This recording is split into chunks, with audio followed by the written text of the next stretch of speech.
Ces images ont choqué toute l'Europe.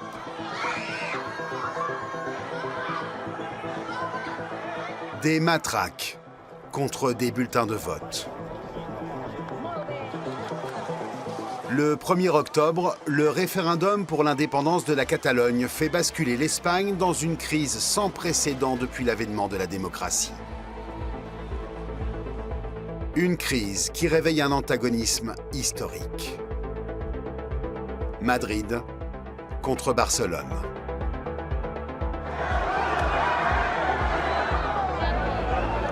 Ce duel est aujourd'hui incarné par deux hommes. Mariano Rajoy, le Premier ministre espagnol. Monsieur Puigdemont n'a voulu négocier avec moi que sur 2 points, les termes et le calendrier de l'indépendance de la Catalogne. Monsieur Puigdemont ne veut parler de rien d'autre. Et face à lui, le chef de file des indépendantistes, Carles Puigdemont. La politique de Rajoy et de son gouvernement a été catastrophique pour la Catalogne. Ils ont délibérément ignoré les millions de Catalans qui ne pensent pas comme eux. C'est presque un choc de civilisation entre deux croyances. C'est un désastre pour le prestige de nos institutions, pour la tension sociale que ça a provoquée et pour le mal que ça a fait à l'économie catalane.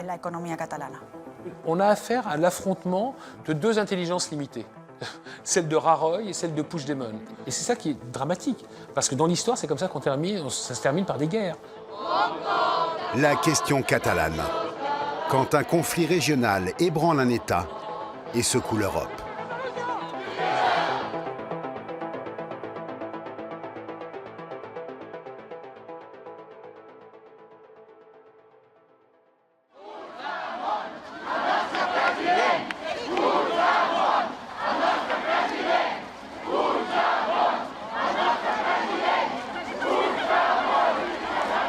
Ces manifestants catalans n'ont pas hésité à faire près de 1500 km en avion, en bus et parfois même en camping-car pour assister à Bruxelles à l'une des rares apparitions de leur héros, Carles Puigdemont. Il y a le président! Vous êtes de chez moi, de Gérone. Le 7 décembre, ils sont 45 000 à soutenir leur candidat.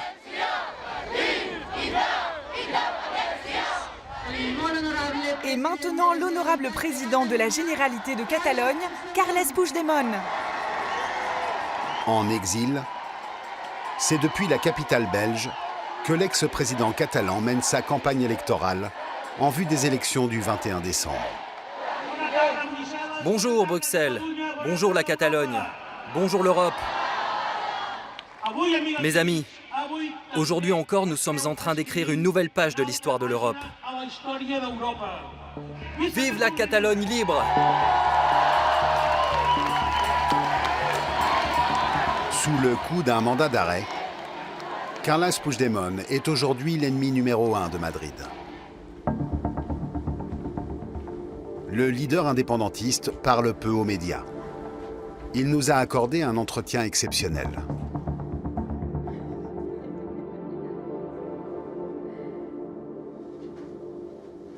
Je ne veux pas me résigner à me rendre à des gens qui n'ont aucune neutralité judiciaire, aucune, et qui n'offrent aucune garantie. Des gens qui ne cherchent pas la justice, mais la vengeance. Je veux être clair. Le système médiatique s'est mis au service de Madrid dans la guerre d'opinion et de réputation que le gouvernement mène contre moi.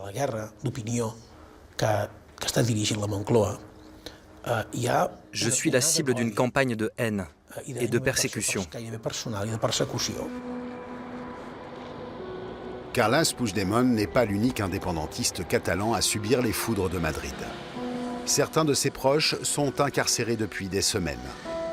Des prisonniers politiques, comme on les appelle ici, dans le village de Sant Vicenç dels Horts, à une vingtaine de kilomètres de Barcelone. Maïté Emeric est à la tête de cette mairie indépendantiste depuis 2015. Le fait que nos dirigeants soient en prison pour défendre la démocratie, ce n'est pas normal. Ce n'est pas normal ni ici, ni ailleurs. C'est ici que vit la famille d'Oriol Junqueras, un leader indépendantiste incarcéré par Madrid. Laissez-les sortir, s'il vous plaît. Ça fait trop longtemps. On les traite comme des criminels. Il y a des gens qui ont fait bien pire et qui sont libres. Les enfants d'Oriol Junqueras vont à l'école juste ici. C'est pour ça qu'on a mis une banderole « Liberté pour les prisonniers politiques ». Mais sans mettre les visages des prisonniers, pour qu'ils ne soient pas obligés de voir leur père chaque jour quand ils passent par ici. Ça a vraiment été une période très dure, très douloureuse pour eux.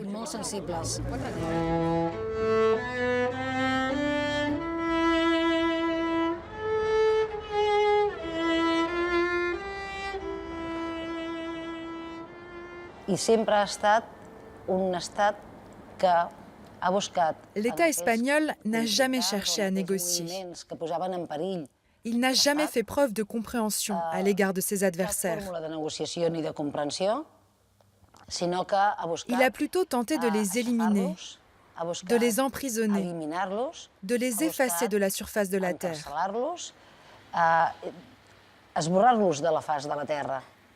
Ce qui se passe aujourd'hui ressemble beaucoup à ce que nous avons vécu pendant la guerre civile et pendant le franquisme.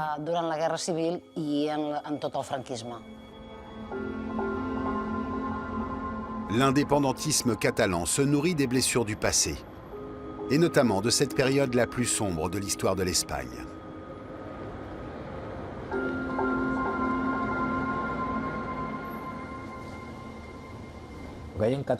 La Catalogne éprouve le profond désir de récupérer les valeurs perdues et écrasées il y a 80 ans. Nous essayons de reprendre ce qu'ils nous ont volé il y a 80 ans, des valeurs républicaines face à une monarchie. C'est quelque chose de très important pour la société catalane. La société catalane demeure profondément républicaine. En 1931, la Catalogne avait déjà déclaré la République. Lorsque la guerre civile éclate, 5 ans plus tard, Barcelone choisit le camp antifasciste.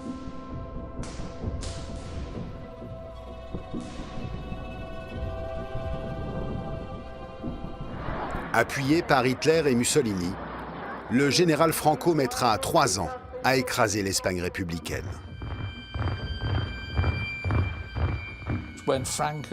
Quand les forces de Franco atteignent Barcelone, le 26 janvier 1939, c'est le corps d'armée de Navarre qui ouvre le défilé des vainqueurs. La Navarre était une région d'Espagne très à droite. L'officier anglais détaché auprès de Franco lui demande « Pourquoi avez-vous choisi le corps d'armée de Navarre ?» Franco répond « Ce n'est pas parce qu'ils se battent mieux, c'est parce qu'ils haïssent mieux, et particulièrement quand il s'agit des Catalans. » Quand la Catalogne a été occupée, les institutions catalanes ont toutes été détruites. Beaucoup de gens ont été mis en prison, leurs propriétés ont été confisquées.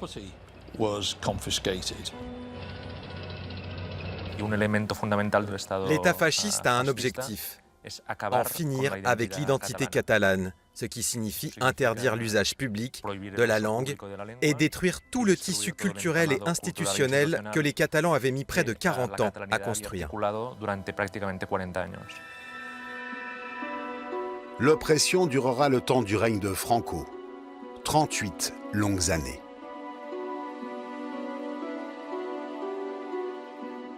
Le 20 novembre 1975, le dictateur décède. Juan Carlos devient roi d'Espagne et chef de l'État. Il engage le pays dans la transition démocratique. 2 Espagnes, jusqu'ici irréconciliables, doivent désormais vivre ensemble. Elles vont y parvenir grâce à un compromis politique, la Constitution de 1978, toujours en vigueur aujourd'hui.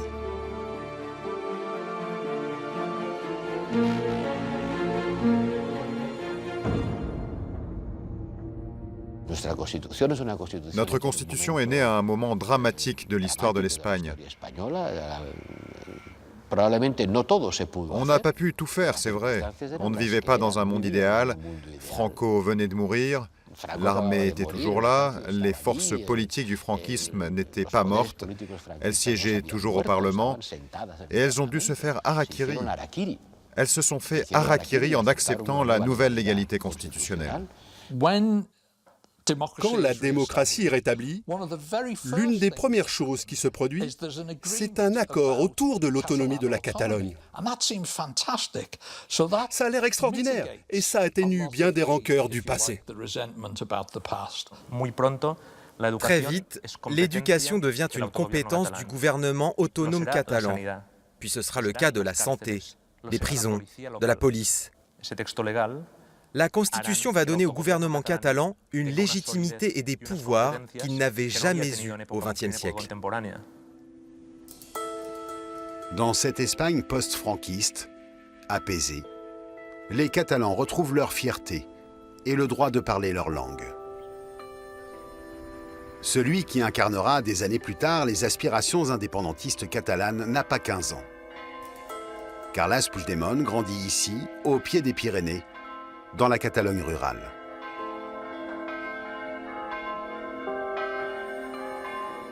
Amer est un village situé dans ce qu'on pourrait appeler la vieille Catalogne. Au 9e et 10e siècle, on peut déjà considérer qu'il s'agit d'un territoire souverain.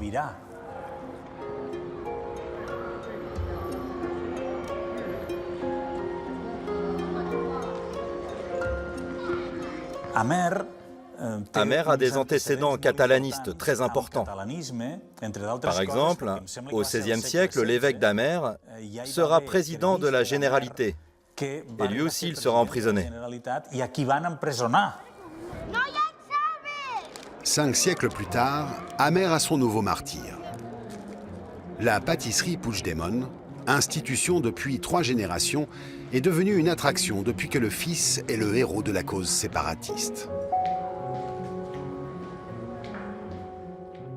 Carles Puigdemont est le deuxième d'une fratrie de 8 enfants. Le fils de boulanger part étudier sa langue, le catalan, à Gérone, et rejoint les jeunesses nationalistes catalanes à l'âge de 19 ans. Il y forge ses convictions indépendantistes. C'est à cette époque qu'il rencontre Carles Porta, un de ses plus proches amis, devenu son biographe. J'ai connu Puigdemont dans les années 80 et je me souviens d'un homme passionné de politique, mais en tant que journaliste, car à cette époque, il écrivait dans un journal local, Pundiari, et il adorait la politique. Puigdemont a été indépendantiste toute sa vie. Depuis toujours, il pense que la Catalogne a droit à un État. Sa conviction part du principe que le peuple catalan est une nation qui a le droit d'exister, d'être reconnue et d'être respectée en tant que telle. En 2006, à 44 ans, Carles Puigdemont est élu député au Parlement catalan, sous l'étiquette du parti de centre-droit, Convergencia. L'Assemblée régionale vient juste de rédiger un nouveau statut de la Catalogne. Le texte offre une plus grande autonomie à la région et est approuvé par référendum. Le texte voté en 2006 par le Parlement catalan offrait un peu plus d'autonomie et surtout permettait la reconnaissance de la Catalogne en tant que nation dans la Constitution espagnole. Ce texte a été approuvé par le Parlement catalan, par un référendum catalan et par le Parlement espagnol à Madrid. La Catalogne obtient une reconnaissance, mais aussi un début d'autonomie fiscale. La victoire est plus que symbolique. Mais ce nouveau statut va cristalliser une large opposition à travers le reste du pays.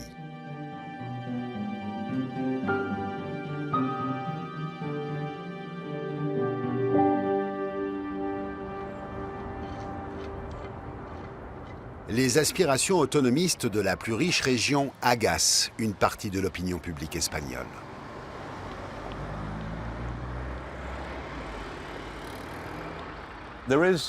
À travers toute l'Espagne, il y a un très fort sentiment anti-catalan. Les gens n'aiment pas les Catalans. En fait, la Catalogne a toujours été un corps étranger à l'Espagne. Les Catalans, lorsqu'ils sortent de leurs frontières, pour leur faire un compliment, les Espagnols leur disent « Tu ressembles pas à un Catalan ».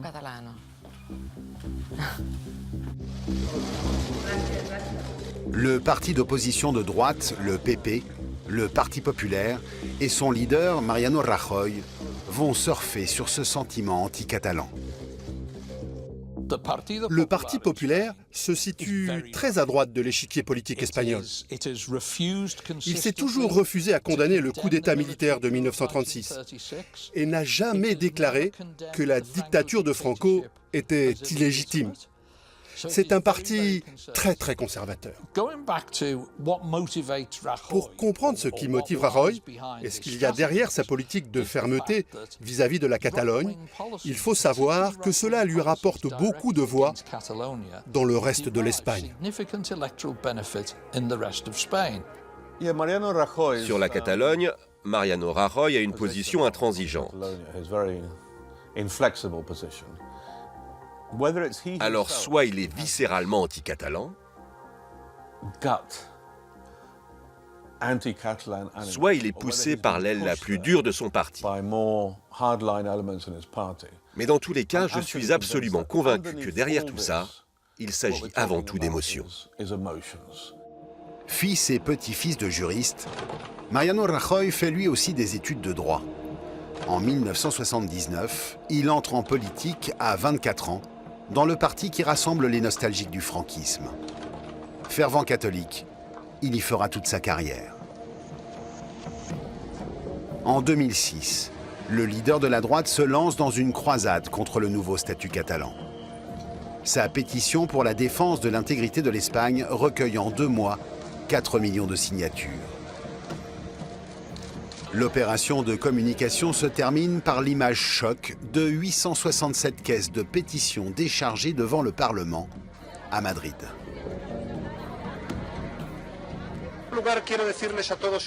Je tiens à vous dire qu'il s'agit de l'initiative politique la plus suivie de toute l'histoire de la démocratie depuis 1978. Ce n'est ni une initiative de droite, ni de gauche, ni du centre. Ce n'est pas une initiative idéologique. C'est une initiative pour la défense des règles du jeu que nous avons établies dans la Constitution de 1978, qui protège la nation et l'égalité de tous les citoyens espagnols. L'anticatalanisme de Rajoy et du PP imprégnerait jusqu'aux plus hautes juridictions de l'État espagnol. Le 28 juin 2010, le tribunal constitutionnel invalide 14 articles et vide le statut d'autonomie de son contenu. Le plus important, c'est qu'il a retiré toute référence à la Catalogne en tant que nation. La Catalogne n'est plus qu'une région parmi les autres régions d'Espagne. Il a aussi réduit drastiquement les prérogatives du gouvernement régional en matière d'autonomie fiscale. Beaucoup dénoncent alors une justice partiale. Les 12 juges qui composent le tribunal seraient majoritairement des conservateurs, acquis à la cause du PP.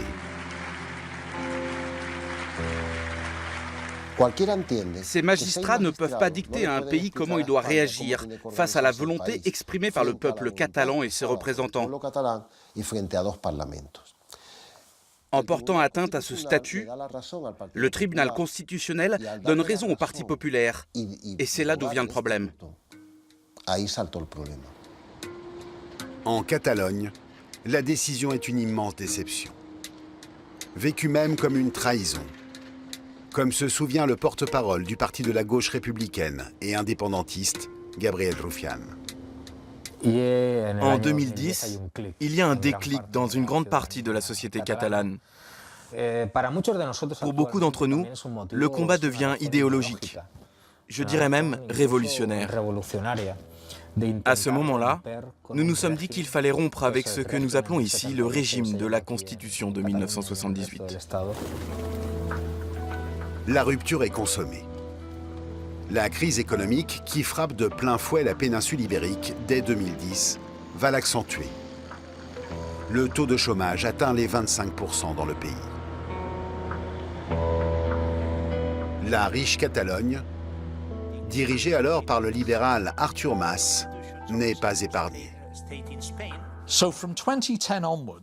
À partir de 2010 et pendant les 3-4 ans qui suivent, les politiques d'austérité successives vont faire grandir le sentiment indépendantiste. Ces mesures ne sont pas faciles à assumer pour le président de la Généralité, Artur Mas. C'est lui et son gouvernement qui les appliquent. Alors Mas va essayer de faire passer la pilule en désignant un bouc émissaire, en disant « c'est la faute de Madrid ». Dans la société catalane, une idée commence à prendre corps, celle d'une Espagne qui nous vole. C'est un argument populiste, semblable à celui qu'utilise la Ligue du Nord en Italie ou d'autres mouvements. On ne peut que les féliciter de cette manœuvre. Les indépendantistes sont passés de 20% d'intention de vote à plus de 40%. Cette lame de fond va s'exprimer dans la rue.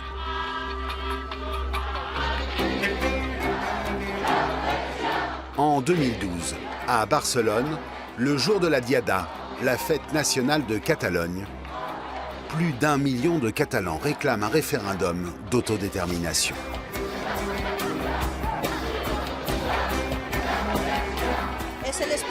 Les gens en ont vraiment marre de l'Espagne. Ils veulent l'indépendance. Il y a des problèmes économiques. Et on a l'impression d'être méprisé au niveau culturel. Depuis 2012, cette démonstration de force se répète chaque année.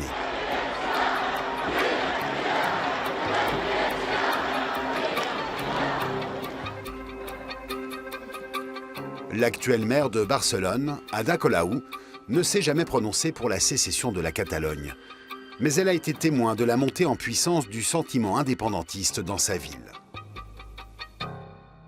Je vous rappelle que ça n'arrive pas de nulle part.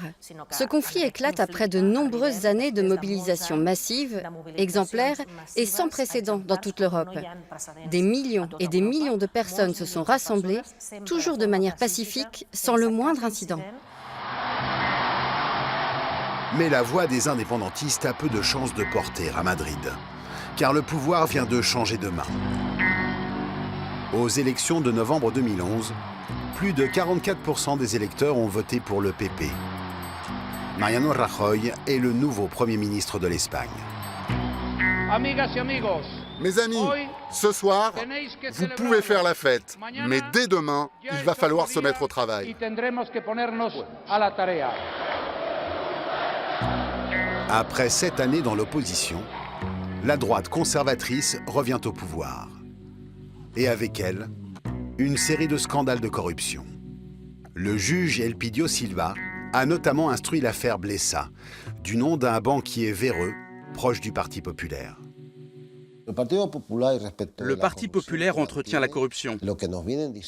Ce que le travail des juges nous montre, dans plusieurs enquêtes, c'est que la corruption du Parti populaire n'est pas occasionnelle. Elle est systémique et touche pratiquement tout le parti. À tel point qu'on peut considérer le Parti populaire comme une organisation criminelle. C'est le parti le plus corrompu d'Europe, avec 900 plaintes pour corruption. 900. C'est terrible.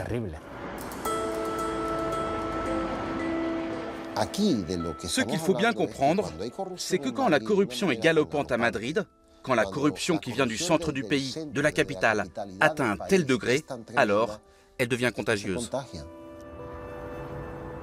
La contagion touche Barcelone et les institutions catalanes. Le parti Convergencia est impliqué dans des scandales financiers. Le président de la Generalitat, Artur Mas, renonce au pouvoir. Il faut vite trouver un nouveau visage à la Catalogne. Un homme au-dessus de tout soupçon.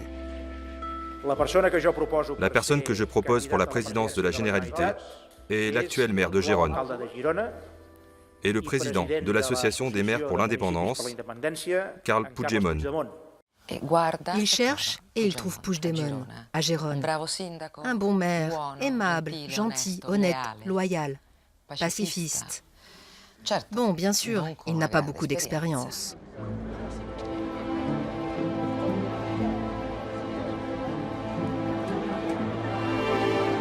Puigdemont dit « D'accord, j'y vais ». Il sait qu'il n'est ni Churchill, ni Richelieu. Il sait qu'il n'est pas un homme politique de premier plan. Mais d'un autre côté, Rajoy non plus n'est pas un homme politique de premier plan. C'est avec un grand honneur que j'assume cette responsabilité. Vive la Catalogne! Carles Puigdemont devient président de la Generalitat.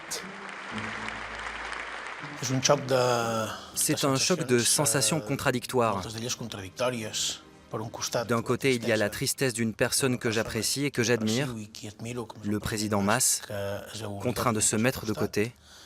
De l'autre, il y a la pression du temps, les urgences historiques qui se télescopent en quelques minutes, en quelques heures, et la terrible responsabilité face au pays, quelque chose que je n'avais jamais imaginé, pas même désiré ou pensé.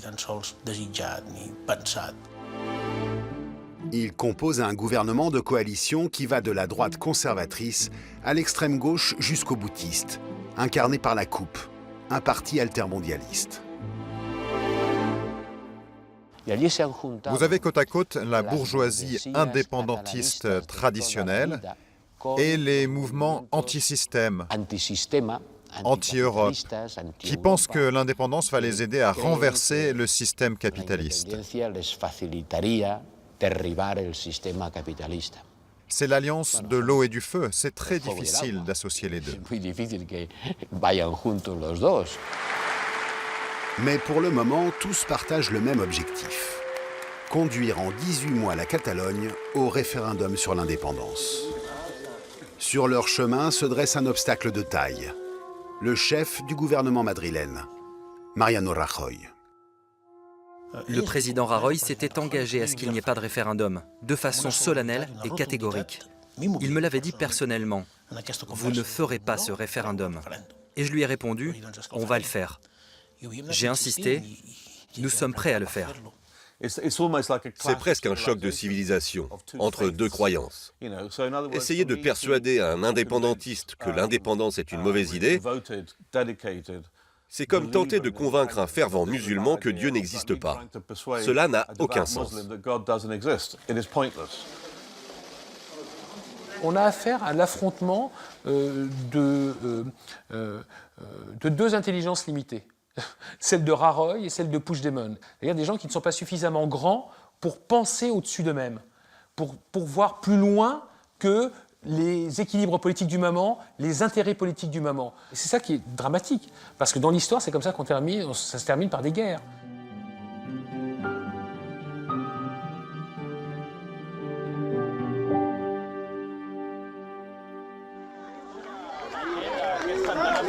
Le 1er octobre marque le début de l'offensive indépendantiste.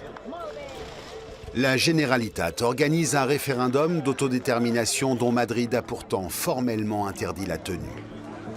Un scrutin illégal pour les uns, légitime pour les autres. Au petit matin, 2315 bureaux de vote sont installés dans des écoles ou des gymnases de la région. Le 1er octobre fut pour beaucoup de gens l'expérience politique la plus intense de leur vie.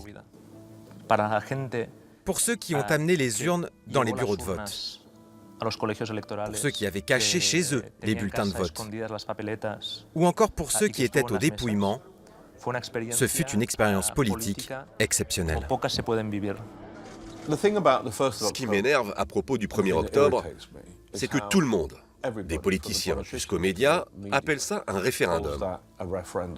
Ce n'était pas un référendum, c'était une mobilisation politique, du théâtre de rue en quelque sorte.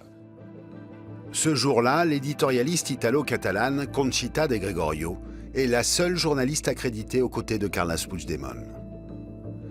Interdit de vote par Madrid, il est sous surveillance rapprochée de la Guardia Civile. Je suis montée dans sa voiture. Et comme il était poursuivi, à un moment donné, sous un pont, il a laissé son téléphone dans la voiture et il est monté dans une autre voiture parce que l'hélicoptère de la Guardia Civile suivait le signal du téléphone, évidemment.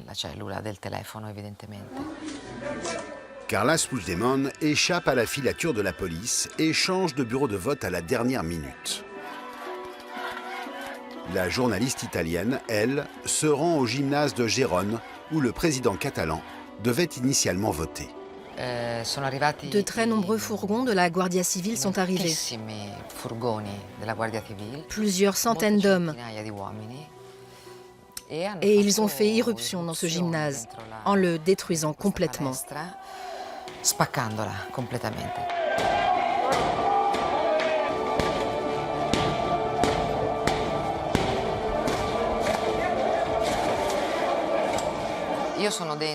Moi, j'étais dans le gymnase. Il y a cette femme blonde. Regardez, il la tire. Regardez comment ils font. Et après, il la pousse à terre et il la frappe.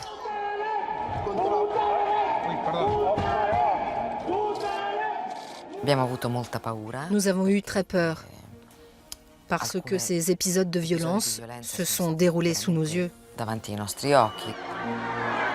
10 000 policiers et gardes civils sont déployés dans toute la région pour fermer les bureaux. Selon la Generalitat, l'opération fait quelques 900 blessés.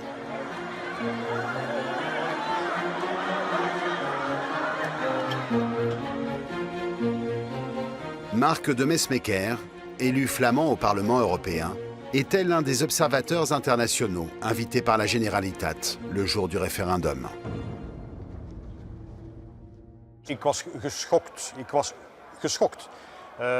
J'étais choqué, vraiment choqué. Je n'ai jamais vécu quelque chose comme ça. Et j'aimerais ne plus jamais avoir à le vivre. Et cela ne devrait pas arriver dans l'Union européenne. C'était une police militaire, déployée contre des électeurs, même pas de manifestants. C'était des électeurs, des parents, des jeunes, des femmes, des hommes. C'est une honte pour l'Europe, une honte.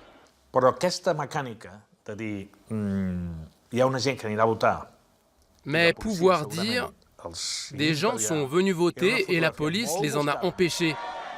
C'était le message recherché par les indépendantistes. Pour dire, regardez comme l'Espagne est intransigeante, regardez comme l'Espagne est toujours franquiste. Madrid perd la guerre des images et la guerre des urnes. 90% des votants se déclarent favorables à l'indépendance. Le gouvernement espagnol a alimenté la mécanique indépendantiste. Il a jeté de l'huile sur le feu. S'il avait ignoré le référendum, si les Catalans avaient fait leur petit vote sans aucune valeur, peu de journalistes internationaux auraient fait le déplacement. Et pour l'Espagne, en termes d'image, cela n'aurait pas été le plus grand désastre depuis l'époque de Franco. Pourtant, au lendemain des violences, Madrid campe sur une position légaliste. Andrea Levy Soler, vice-secrétaire du PP, fait partie de la garde très rapprochée de Mariano Rajoy. Cette jeune Catalane sera la seule habilitée par le pouvoir à répondre à nos questions. La police a agi sous mandat judiciaire, dans une situation compliquée, dans laquelle les institutions de la Generalitat encourageaient les gens à violer la loi démocratique. C'était bien nécessaire? La police a agi sous mandat judiciaire. L'erreur de communication est évidente. C'est propre à la culture politique espagnole. On ne donne pas d'explication. On a fait ce qu'on devait faire. C'est une phrase typique de Rajoy, ça. La crise est si grave que seule la couronne semble en mesure d'apaiser les tensions. Le 3 octobre, le roi Felipe VI prend la parole sur toutes les chaînes du pays. Nous vivons un moment très grave pour la démocratie, qui implique que nous nous engagions tous à respecter l'intérêt général. C'est la responsabilité de l'État d'assurer l'ordre constitutionnel et le fonctionnement normal des institutions. C'est triste. Le roi commet une erreur historique. Il prend parti, ce qu'un chef d'État ne doit jamais faire. Je crois que ce jour-là, le roi a joué sa couronne. Je pensais que c'était l'occasion de construire des ponts. Mais au lieu de cela, il a creusé des tranchées. Alors que j'écoutais son discours, je suis resté bouche bée. Mais c'est quoi ça? C'est totalement inutile.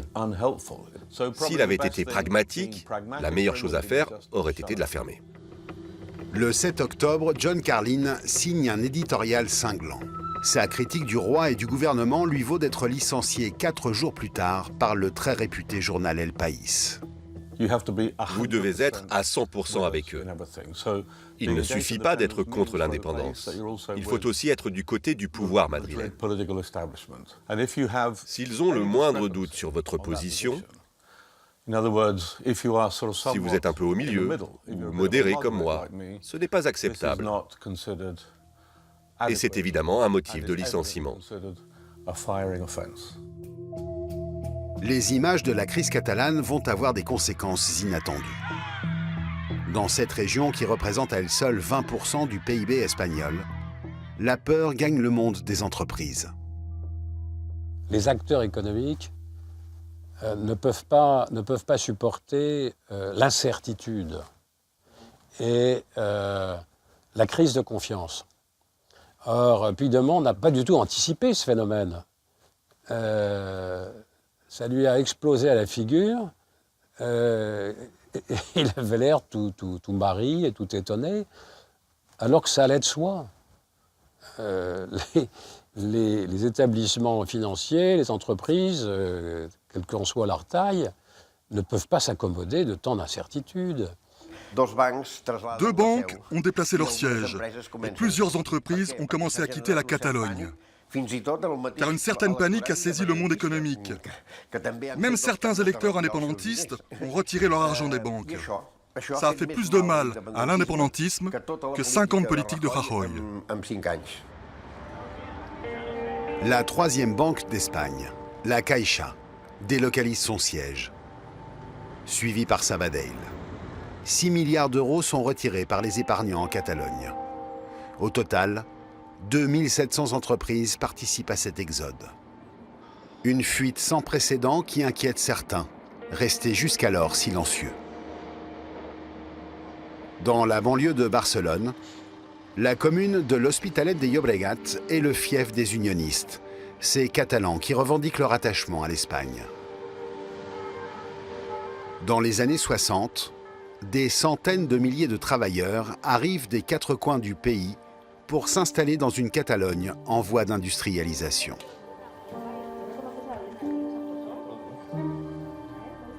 Dans la famille Alvarez, le grand-père est arrivé en 1967 d'Andalousie et la grand-mère de Murcie.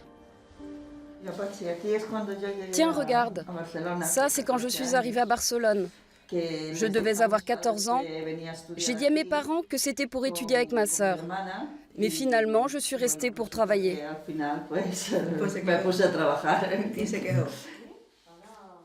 Ici, l'indépendance fait peur. Les Alvarez redoutent de devoir faire leur valise à nouveau.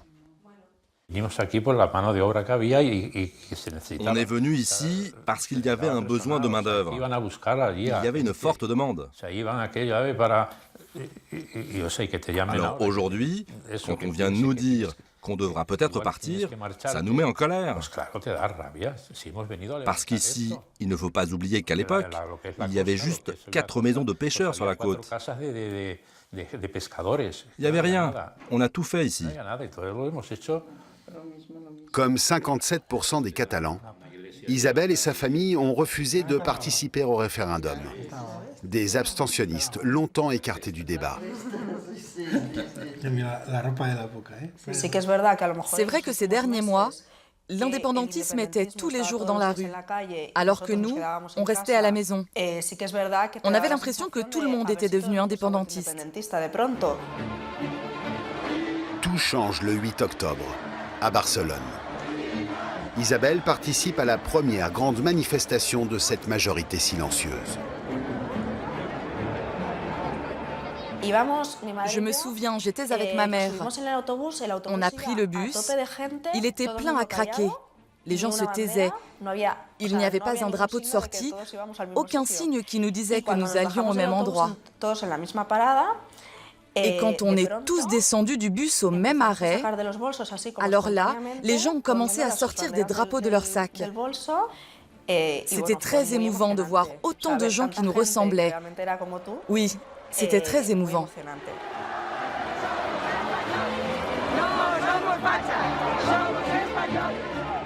Plus de 500 000 unionistes revendiquent leur fierté d'être catalans et espagnols à la fois. Membre du Parti socialiste catalan et ancien ministre de Felipe González, Josep Borrell est à la tribune.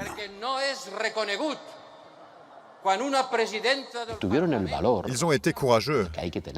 Il en fallait du courage, avec aussi peu de moyens, pour organiser cette manifestation gigantesque. La première insulte à laquelle a droit un Catalan qui se déclare contre l'indépendance, c'est « tu es un fasciste ». C'est l'adjectif qu'on te lâche tout de suite. C'est facho. Il n'y a jamais eu de violence physique, mais il y a une grande violence verbale et un conditionnement social, sans aucun doute. Dans cette Catalogne divisée, le 27 octobre, Carles Puigdemont convoque le Parlement pour faire voter une déclaration unilatérale d'indépendance. Oui. Oui. Oui. Oui. Je pense que les talents de stratège de M. Puigdemont sont très limités. Dans le sport, dans le foot et dans la guerre, il est très important de savoir battre en retraite. Très important de savoir dire aux gens « Je ne mènerai pas mon peuple jusqu'au précipice ». La résolution de la déclaration d'indépendance au Parlement a été approuvée par 70 votes pour, 2 contre, 2 blancs. Le vrai moteur, c'est la pression sociale et les pressions internes, car ce n'était pas un gouvernement uni, mais un gouvernement divisé de coalitions avec des intérêts électoraux différents. La coupe, qui est la gauche de la coalition, a exigé d'aller jusqu'à déclarer l'indépendance, en accusant Puigdemont de trahir son mandat. Si tu ne déclares pas l'indépendance, tu trahis la mission pour laquelle on t'a désigné. Psychologiquement, c'est cet argument qui a eu raison de lui à ce moment-là. Il s'est dit « je ne veux pas être un traître ».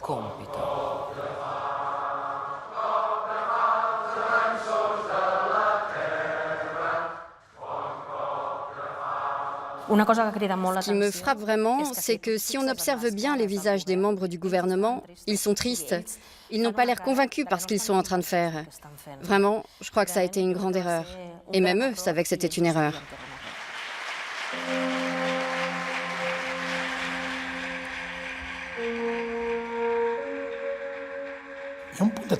On était triste parce qu'on savait que nous avions face à nous un État avec une pulsion autoritaire et une violence sans limite. Sans surprise, quelques heures plus tard, ce 27 octobre, Madrid applique l'article 155 de la Constitution, qui place la région sous tutelle, destitue le gouvernement et dissout le Parlement catalan. Il s'agit d'un coup d'État. Du point de vue constitutionnel, c'est un coup d'État. Parce qu'il va bien au-delà de ce que les pères de la Constitution avaient envisagé. Eux, dans l'article 155, ils n'avaient inclus ni la destitution d'un gouvernement, ni la dissolution d'un Parlement. 3 jours plus tard, le parquet général annonce la poursuite des membres du gouvernement catalan, passibles de 15 à 30 ans de prison. Le parquet a décidé d'entamer des poursuites pour actes de rébellion, de sédition et de malversation contre les principaux responsables politiques de la Généralité de Catalogne. On ne peut pas parler avec des dirigeants politiques qui ne respectent pas le cadre de la vie démocratique, avec des dirigeants qui se placent au-dessus de la loi. Il n'y a pas de dialogue possible avec ceux qui ne respectent pas les règles. Il n'y a rébellion que s'il y a violence. Il n'y a rébellion ou sédition que s'il y a un fait semblable à une prise de pouvoir par les armes, comme Fidel Castro à Cuba ou Francisco Franco en Espagne. Il s'agit d'actes violents perpétrés par une milice pour faire tomber le gouvernement d'un pays. Ça n'a rien à voir avec ce qui s'est passé ici. Face à l'intransigeance de Madrid, Carles Puigdemont décide de prendre la fuite. Le 29 octobre, le président de la Generalitat trompe la surveillance des policiers. Il prend la route vers la frontière française. Et à l'aéroport de Marseille, s'envole pour Bruxelles. Le président catalan a poussé la situation à l'extrême après avoir déclaré l'indépendance de manière unilatérale. Je crois que fuir n'était pas la meilleure chose à faire, sincèrement. Pourquoi Carles Puigdemont va-t-il à Bruxelles? Il avait le choix entre l'exil et la prison. Il n'avait pas d'autre option. L'exil? Mais c'est quoi l'exil? C'est quoi alors pour vous l'exil? L'exil, c'est des gens qui ne peuvent pas revenir dans leur pays car ils sont persécutés pour leurs idées. Ça n'a rien à voir. Je ne me considère pas comme un lâche. Je ne pense pas que mes actes doivent être guidés par le courage ou la testostérone, comme c'est trop souvent le cas dans la politique espagnole. Le bon sens me disait deux choses. Que je devais être libre de mes mouvements et libre de ma parole pour défendre mon point de vue. Et surtout qu'il fallait préserver la dignité et la légitimité de l'institution. Certains indépendantistes ont fait un autre choix.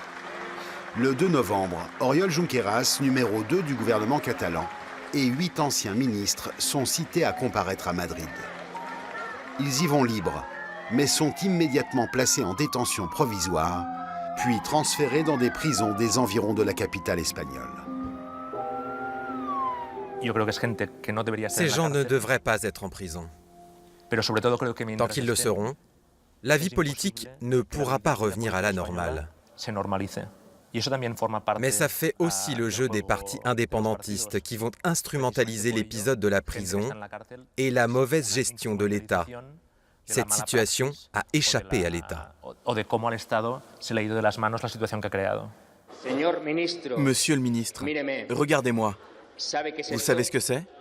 Je vais vous le dire. C'est votre politique, votre programme électoral.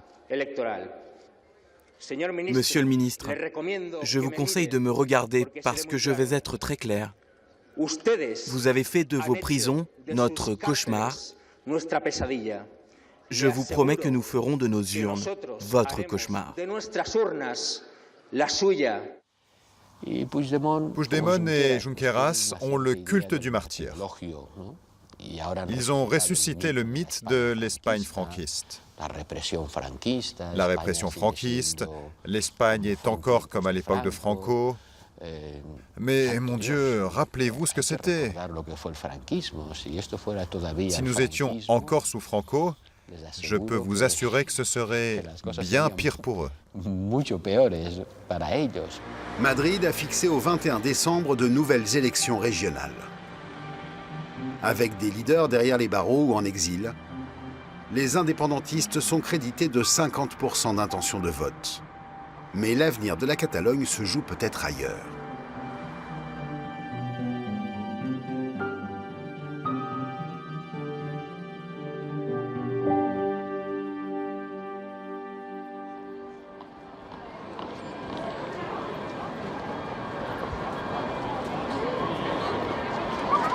Depuis le 30 octobre, Carles Puigdemont vit en exil à Bruxelles, une ville qu'il n'a pas choisie par hasard. Le président déchu s'inscrit dans une longue tradition catalane. Puigdemont a fui la Catalogne pour la Belgique pour des raisons historiques parce que il y a eu déjà un gouvernement en exil en Belgique, comme il y en a eu un en Suisse et un autre au Mexique. 3 gouvernements en exil. Il joue sur la mémoire historique. Il espérait, en tous les cas, déclencher un vrai mouvement de ferveur à son égard. Certains indépendantistes me disent que la fuite de Puigdemont à Bruxelles, c'est comme l'exil de De Gaulle à Londres. Puigdemont à Bruxelles, comme De Gaulle à Londres, qui va résister à l'envahisseur. Moi, quand quelqu'un fait ce genre de parallèle, je m'interroge sur sa santé mentale.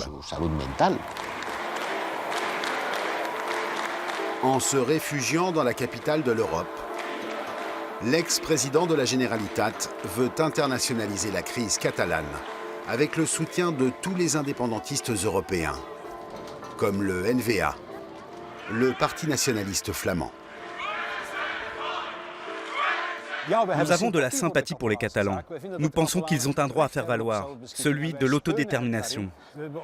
J'espère que ce qui s'est passé en Catalogne servira d'exemple pour d'autres régions en Europe. C'est ce que nous voulons. Ce n'est pas une demande idiote. C'est plus qu'une question de démocratie. Cela concerne le droit à l'autodétermination des peuples. C'est un droit universel. Puigdemont serait-il en train de faire vaciller l'Europe tout entière ? En Flandre, mais aussi en Écosse ou en Italie, la fièvre indépendantiste gagne peu à peu du terrain. Un phénomène que des Européens convaincus observent avec sévérité. La Flandre, la Vénétie, la Lombardie, c'est l'indépendance des riches, c'est l'égoïsme des riches. C'est les riches qui ne veulent pas payer pour les plus pauvres. C'est un peu ça aussi la Catalogne. L'idée de si on ne fait plus partie de l'Espagne, on aura plus d'argent pour nous, c'est la même erreur que, à une autre échelle, l'Angleterre avec le Brexit. Le Brexit, c'est on sort de l'Europe et vous allez voir ce que vous allez voir, et on voit que la note sera encore plus salée.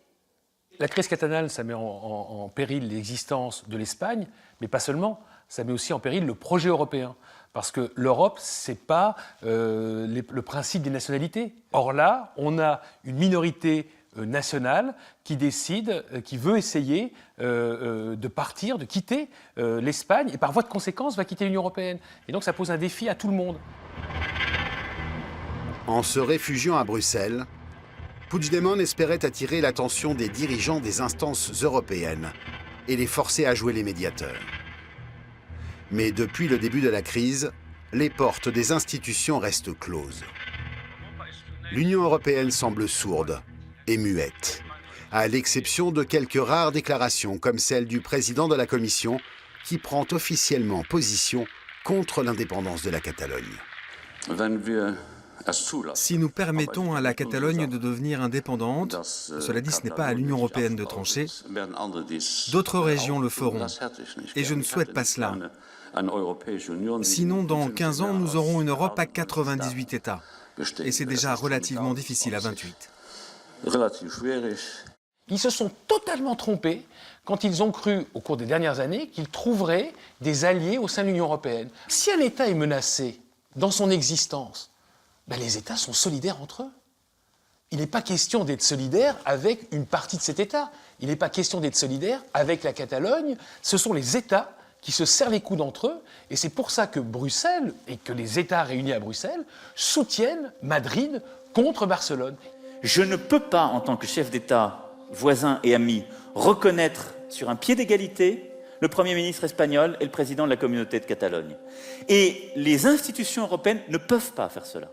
Moi, demain, je peux avoir une région en France qui se lève et qui dit « s'il en est ainsi, j'en appelle aux institutions européennes » et on a des institutions qui deviennent les arbitres des élégances de tous les sujets d'intérieur. Non. J'avais confiance. Mes citoyens avaient confiance. Nous nous sentions protégés par l'Europe. Mais quand la tension est montée dans un État membre aussi puissant que l'Espagne, alors l'Union européenne s'est effondrée. Cela m'a rendu triste. Pas comme catalan, pas comme indépendantiste, mais comme européen et démocrate. C'est de mauvais augure, oui. L'Europe m'a beaucoup déçu. Carles Puigdemont semble avoir échoué dans sa stratégie. Il se retrouve seul désormais. Sans médiation européenne, Madrid et Barcelone poursuivent leur face-à-face à l'issue incertaine.